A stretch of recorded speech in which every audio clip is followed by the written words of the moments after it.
Chapter 2 and Song 2 Summary. Philosophy takes on the voice of fortune to challenge the validity of Boethius's complaint against her. If possessions of riches and offices are the right of any human, she will admit that he is complaining justly. She gave him a spoiled youth and made him rich. Can she not take back what is hers? It is her right to give and to take, to lift up and throw down, and he knows she has done this throughout the centuries. He should not think himself exempted from this.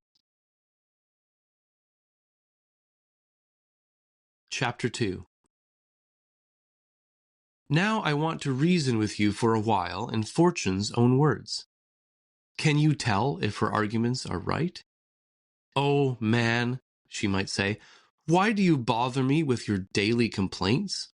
How have I wronged you? Which of your possessions have I taken from you? Choose whatever judge you like, and let's argue at his bench about the rightful ownership of wealth and rank.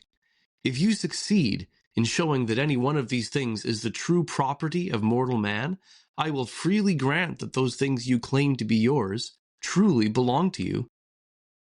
When nature delivered you from your mother's womb, I took you, naked and destitute as you were.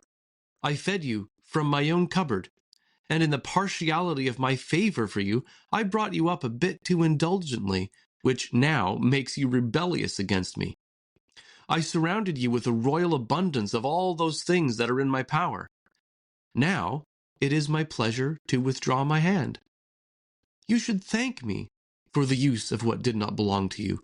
You have no right to complain as if you had lost what was wholly yours. Why, then, are you groaning so much? I haven't done you any violence. Wealth, honor, and all such things are placed under my control. My workers know who rules them. They come with me and leave with me. I state confidently that if those things you lamented losing had been yours, you could never have lost them. Am I the only one forbidden to do what I want with what is mine? Unrebuked, the skies now reveal the brightness of day, now shroud the daylight in the darkness of night. The year may now decorate the face of the earth with flowers and fruit, now disfigure it with storms and cold.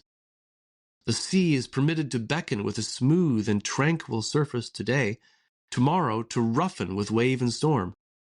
Will man's insatiable greed bind me to a consistency foreign to my character? This is my art. This is the game I never stop playing. I turn the wheel that spins. I love to see the high come down and the low ascend. Climb on up if you want, but only on condition that you will not think it a hardship to come down when the rules of my game require it. Were you ignorant of my character?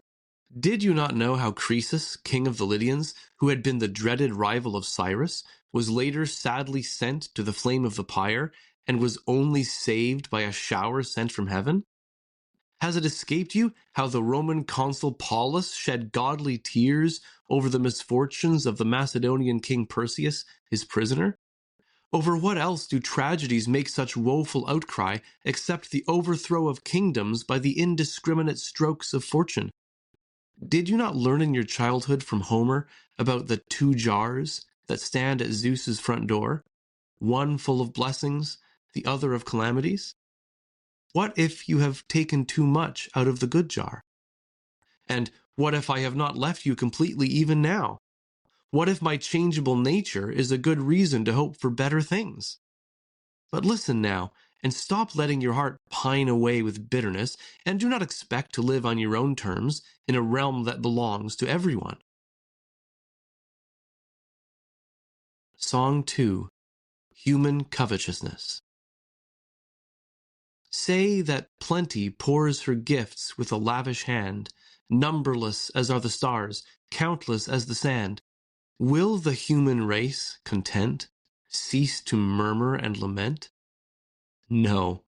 Though God, so generous, give gold at human yearning, honors, rank, and fame, yet this cannot quell the churning, for an all-devouring greed yawns with ever-widening need. Then what bounds can e'er restrain this wild lust of having, when, with each new bounty fed, grows the frantic craving. He is never rich, whose fear sees privation ever near.